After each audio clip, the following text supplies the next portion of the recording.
How's it going, ladies and gentlemen? My name is Oled, and welcome back to a brand new video, guys. So today we got ourselves a brand new piece of, I guess, information or news. There is a brand new Switch announced, and this one is going to be the Switch OLED model, which is supposed to be some sort of, I don't even know, upgrade, I guess. Not really upgrade. It really isn't an upgrade, let me be honest with you. Based on the details that the trailer has shown us, and also there is some, like, Bdsp footage in this, but based on the stuff we're seeing here, it doesn't seem like it's that crazy in terms of differences. So just sit back, relax, and let's take a look at what it has here. So model OLED, or OLED model, is what we have right here. We got, like, basically it's just a white Switch, like, on the outset. That's what it looks like, just a white Switch. Apparently it's going to have a better color, so you'll have better color on the actual screen itself.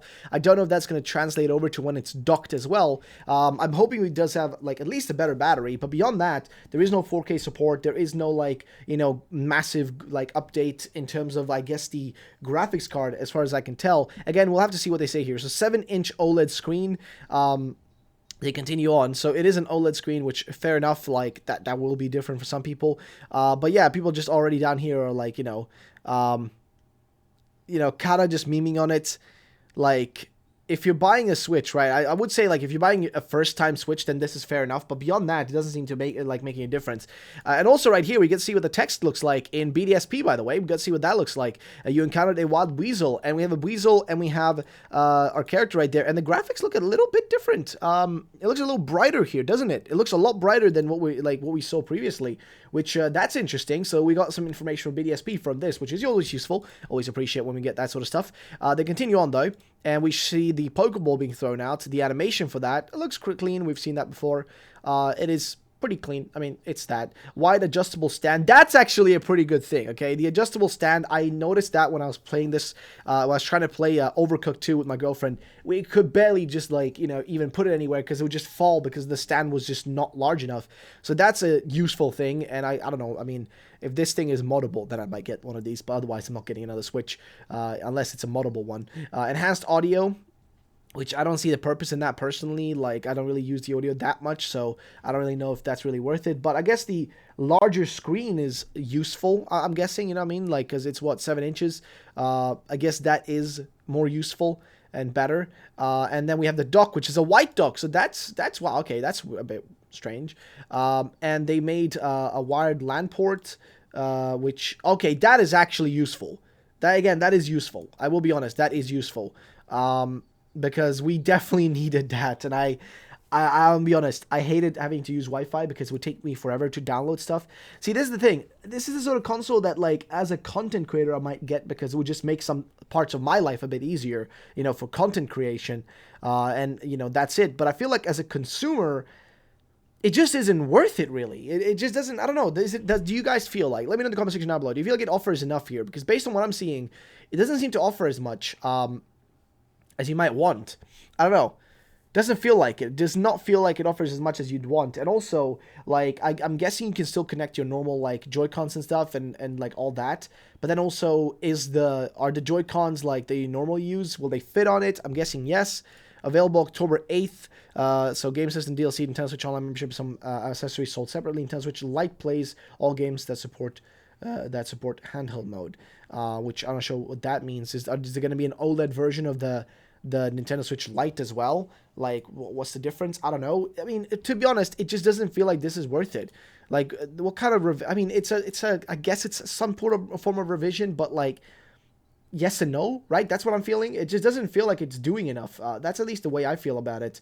I'd love to know what you guys think about this. Like, what are your thoughts and opinions? Let me know in the comment section down below, because I honestly don't know what to feel about this Switch revision or model or whatever you want to call it. It just doesn't feel like it's doing enough, in my mind, to warrant, like, the purchase of it. That's what I'll tell you. It just doesn't feel like it's doing enough to warrant to purchase. Now, as for the footage we saw here of Bdsp, again, we just got a little bit of that. We didn't get a lot, but the little amount that we did get, I will tell you, it honestly does look pretty, I don't know, pretty standard. Just a piece of gameplay with a weasel, but the footage itself looks a little bit more, like, light. More like, I mean, I guess this might be a filter they use just in particular for this trailer or whatever, but, to make it look brighter and all that. But it looks a lot brighter than what we saw initially. Like, it looks much, much, much brighter than what we initially saw, which is kind of surprising. I'll be honest and tell you that. Like, it is a little surprising that's the case.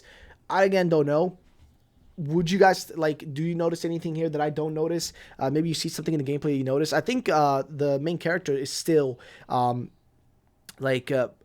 shorter. I think he's still shorter here. Lucas, he's like still kind of a little, like, because they initially had him much larger and whatnot, and then they made him a little bit shorter, whatever, in the gameplay, or they guess I zoomed him out a little bit, or zoomed out the camera so that he would look a little bit smaller. I mean, here it looks the same, I'm pretty sure. Again, if you guys notice something, comment it down below if I've missed something here that you noticed that I didn't notice. Then looking at like the Pokeball throwing scene, if we just see that, it does seem to look pretty much the same. Yeah, the background looks the same. I wonder which part of the game he is here. I guess it's gonna be somewhere early on in the game, right? Now this is probably the most useful thing in this. Like the LAN port as well as the wide adjustable stand are the two things that I only like about this thing, that are like standing out to me. Everything else, I mean, they don't even mention much about anything else, to be honest. I am seeing like people mentioning in like other like tweets and stuff, people saying like, oh, you know, there is more stuff to it, etc. The screen is larger, so that's something. But here you go. So you've got the versatility and Nintendo experience with a vibrant 7-inch OLED screen, a wide adjustable stand, and more. Released on the 8th of October. I'm so glad I have not bought any new Switch since March 2017. Yeah, I don't know. It just doesn't feel like it did enough. And it's kind of weird because a lot of people, this is literally something they should have done a long time ago. Like, this is something they should have done a long time ago. The wired LAN port. I mean, come on. That's something that should have been there to begin with from day one. But it wasn't. So it really should have been there. And now it is, finally, after such a long time. So at least we got that, okay? Let's just say that at least we got that. That's something at least. So I'll accept the fact that we're not getting a bunch of other stuff, but at least we got that. And then we have an interesting detail on Bdsp, right? Somebody knows something about the box art. Now, initially, I didn't understand what they were talking about here. I didn't really get it when I looked at these two. I didn't really understand what was going on. But I think what the people were pointing out here with this like post is an interesting detail Bdsp everyone missed. Is that the opposite is true for Palkia. Look at the HD close-up, if you observe better for yourself. And I like, what he says here, in certain areas, Palkia's light is touching Dialga, especially towards the right. And that is true. If you look at the bottom right here, on like the left, you can see a little bit of blue touching the Palkia, and especially here on the right side of Dialga, you can see, that the kind of pink is touching it. And what they're pointing out here is that, interestingly, this could be referring to, if you guys remember, there is that statue. There's that statue in, I think, what is it called? Eterna City, I think, where, like, there's a statue of them fused together. Now, that fusion has never been seen. We've never actually seen that fusion in the games. And there's speculation now that may be something we might see in the actual video game, right? That we might see that Bdsp, because fusion also, by the way, is a topic that they've been wanting to pursue more. And what I'm talking about is, you guys remember the Crown Tundra. In the Crown Tundra, we saw the fusion for the first time again since, like, what, Black and White, I think? I think Black and White was the last time we saw fusion. There might have been another fusion in between there somewhere that I forgot. But I think Black and White was the last time we saw proper fusion, which was like Kyurem, right? But we haven't really seen it properly since, and Dialga and Palkia do technically have a fusion together. So does Zapdos, Articuno, and Moltres as well, if you haven't seen that weird fusion thing. But basically, this might be implying that, hey, maybe something like that will happen. There's down here, like, it's like Dialga and Palkia are facing each other in the same void rather than separate, given that their lights are touching one another. In fact, no other box art implies that the legendaries are interacting with each other in the same space. The Bdsp box art is so detailed for no reason. It's honestly impressive, which is true. This is the first time for them to do this. And then somebody says here, space-time equals fusion of 3 dimensions of space and the 4th dimension of time into a single 4D continuum. I believe this is why they appear to be facing each other and why their light frames are shining on each other.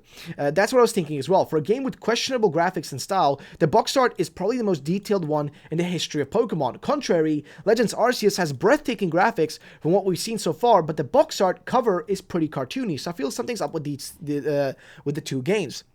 It's pretty jarring, lol. For such a faithful remake, all they had to do was slap a Dialga and a Palkia in their standard poses, maybe make a quality HD, and call it a day. Instead, we got new poses, brightly glowing gemstones never seen before, and extreme detail that can only be seen upon close inspection. I'd love to hear the reasoning behind this. And then somebody says, like, that they're just complaining about the graphics.